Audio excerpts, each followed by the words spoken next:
With SAF issue, I'm not an expert, but I think I was told that the cost of getting SAF is very high. So whether, the question is who is going to absorb the cost, whether it's going to pass from the government to the airlines and then to the end user, which is passengers, which then we're going to bite the bullet. We're going to pay a much higher fare just because of, embracing the idea of SAF. That's also quite debatable right now.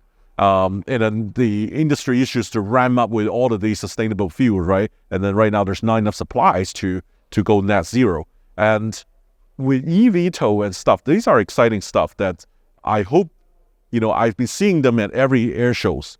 There's many, many, many different companies producing some of the EVTOL, some of the hybrid, some of them are actually pilots flew electric airplanes. All is going to improve and beat the traffic, but there hasn't been certified. And now I don't know how they will get certified. They need a lot of data. They need a lot of test flights to be satisfied. And there's going to be a standard in every place where they can fly as well. They can't just fly and cross each other. They have to fly standard routes. So, this whole thing hasn't developed fully, but it's promising because there is already a vision and a lot of these test flights are taking place with the EVTOLs.